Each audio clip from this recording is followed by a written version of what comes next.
یو سړی خپلې ښځې ته وایي چې ته زما مور یا ښځې ته وایي چې ته زما لور نو دا زهار مسله ده. نه، زهار یو مسله ده، طالبان پې پوهېږي، هغه چې داسې ځای یاد کړي چې ته زما د مور د شا یا د خېټې یا د رون په شانته یې، هغې ته زهار وایي. دا په زهار کې نه راځي. که مور یا لور یا خور ورته وایي نو که نیت یې د طلاق و طلاق به واقع شي، او که نیت د طلاق نو بیا پې اسم نه واقع کېږي.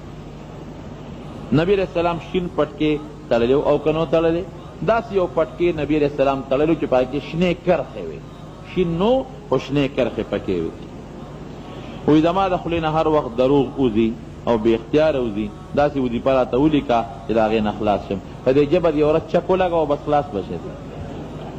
الله ته توبه وباسه او یا الله ما را دروغو نه بچ کړي. دروغجن دا باندې د الله لعنت وریږي. د دروغجن د خولې نه نبی علیہ السلام فرمایي د دروغجن د خولې نه داسې بوی وځي چې یو میل د دې بدبویۍ نه فرشتې تښتي، یو میل د هغه د بدبویۍ نه فرشتې تښتي د خولې نه، داسې بوی دي. الله دې تا او موږ ټول د دروغو نه وساتي. دی وایي چې خاوند خپلې ښځې د خاوند ته د ښځې د وجې نه رزق میلاویږي او اولاد ته د خاوند د طرف نه رزق میلاوي. دا وایي صحیح دی که نه؟ نه، دا صحیح نه ده. تاسو ټولو ته رزق د دې نیکانو د خلکو د برکت نه میلاوي. دا یاد ساتئ، د نیکانو او د بزرګانو او د دیندارو د خلکو د وجې نه رزق میلاویږي تاسو ته. کافر ته د مسلمان د برکت نه رزق میلاویږي. که مسلمان نو او دیندار خلک نو فوراً به دنیا روانه وه، بیا به رزق چاته میلاوېده. که اذان کېږي نو سړی متیازې کوي، صحیح، او کولی شي متیازې هر وخت کې سړی کولی شي. ښه دا ده چې اذان کېږي او تا متیاو ته ناست یې نو مه کښېنه چې د اذان جواب ورکړي، د هغې نه پس به متیازې وکړي. لیکن که یو سړی متیاو ته ناست یو بانک پې راخوشې شو یا دته سخت تکلیف دی متیازې ته بیږي نو بیا خیر دی، پروا نشته دی. په زور که یو سړی په چا طلاق ورځي بلکل کېږي، په زور هم کېږي. ما ته وایي چا وایي چې په تا چا جادو کړی دی، هغه مانه تور تار وغوښته په حدیث کې، نو جادو خو کېږي په انسان، بلکل کېږي سحر او جادو. او د هغې دپاره تاسو ته زه ټولو ته یو طریقه وښیم، هغه طریقه که د چا په ځان شکي چې ما باندې چا جادو کړی دی، هغه طریقه تاسو استعمال کړئ، انشاءالله د جادو اثر به ختم شي. هغه طریقه یې دا چې د بیرې شنې پاڼې به والئ، شنې اوه، د بیرې اوه پاڼې به شنې واخلئ او هغه به تاسو وټکوئ، معده به یې کړئ، په هغې به آیت الکرسي او د اخري چارقل دا به پې ووایئ، دا به پې دم کړئ. یو ځل دموئ که درې ځله پې دموئ، ابه پوره معده کې او به ټکوئ، اوبو کې به حل کړئ، هغه اوبو باندې اولامبئ او یو 3 ګوټه ترې وڅکئ. دا عمل 3 ورځې یا 2 ورځو پورې کولی شئ تاسو، انشاءالله العزیز د جادو اثر به بلکل بني. خو یو خو زمونږ په وطن کې دا خلک په تا چا تعویز کړی دی او په تا چا کوډې کړي دي، دا کوډګر او جادوګر د خپلو پیسو دپاره دا پراپیګنډې کوي. هغه جادوګرانو دې زمانه کې نشته او ډېر کم دي. نو دا ګورې د پیسو دپاره په تا چا تعویز کړی دی او په تا چا کوډه کړې ده، توره چرګه راوړه د هغې په وینه به درته تعویز کومه، نو خدای ته وګورئ د تورې چرګې وینه چې ده نو په وینه تعویز لیکل ګناه ده. وینه خو نجس شی دی، نو په وینه څوک تعویز لیکي؟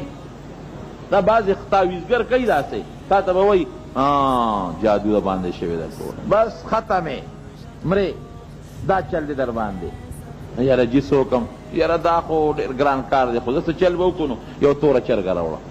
او څوک بدبخته پکې دا تور چیلې یاد کړي، دا نمبر 1 جادوګري، توره چرګه راوړه، نو دی به د کوره بار چې د هغه جادوګر د ځای نه بار وځي نو هلته کې یو مرید یې ناست دي، نو هغه سره توره چرګې څه کوې لکه یاره پیر صاحب راته توره چرګه یاده کړه. اوس مونږ خلک خو د بدقسمتۍ نه هر چا د پیر صاحب بیا وایو که نه، پیر صاحب خو مونږ نه پېژنو، دیندار سړی، توره چرګه یې یاده کړه، په هغې تعویز کوي، وایي ما سره شته دی د باندې به یې خرڅه کړه.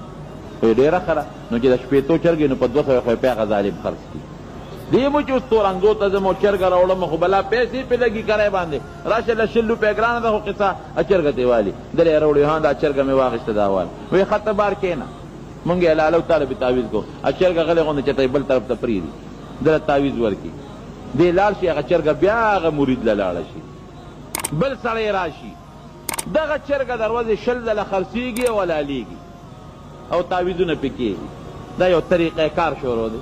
یاد ساته دا تعویزګر چې دا کم د پیسو تعویزګر دی او دا کم د تورې چرګې وی راوړو، څوک یې زعفران راله راوړو، څوک یې تور چیلې وی په وینه سر نه د خدای نوم لیکل ګناه ده، په پلیت شي د پیغمبر نوم لیکل، د خدای نوم لیکل، دا عظیم جرم او ګناه ده. او غیب و علم صرف الله سره دی، ګوره بل چا سره نشته. پتا تعویز کړی دی، چا کړی دی؟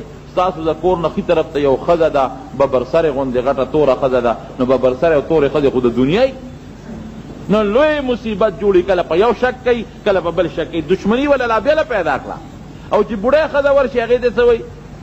لوی دې واده کړی دی، بس پیشي بس سین ګور در باندې کړی دی، اکین ګور ورشي خواښې در باندې کړی دی. لوی مصیبت او فتنه او دا ګناه زمونږ ستاسو چې تعویزګرو پسې ګرځو. ولې ورپسې ګرځو؟ د خدای د قرآن نه لوی دم بل شته دی؟ نه غټ دم بل کم، دا دمونه په دا نه چوه که نه تعویزګرو پسې ګرځئ.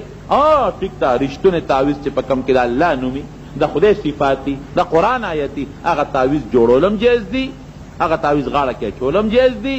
خو دا خبره چې دا جادوګر ته وي کوړه ده او سحر د شوی دی او قبر مخکې د تکنولی دی، اکثر د قبرونو خوا کې دله دوی دا باتی ماتی خښې کي او تا ورولیږي او د سره لاړ شي او دا راوي باسي. وګوره که نه وي دا دی د مې تعویز دروي او پیریان دي را سره، هغه پیریان به دله تعویزونه، پیریان دې ځان نه تعویزونه لرې کي. پیریان میریان دا دروغ خبرې دي، پیریان به راوړي او تعویز به لر کوي. پیریانو ځان له خپله دنیا ده، پیرې میرې دا قصې پسې پکې نشته دی، علم غیب یو الله سره دی. ښه جناب دا خو ناوخته شو. جومات سره خوا کې یو برنډه تعمیر شوې ده یو ځای، بیا کې سګرټ څکل، سګرټ خواص هم ګناه ده، او جومات سره خوا کې جومات نه لرې یو شانتي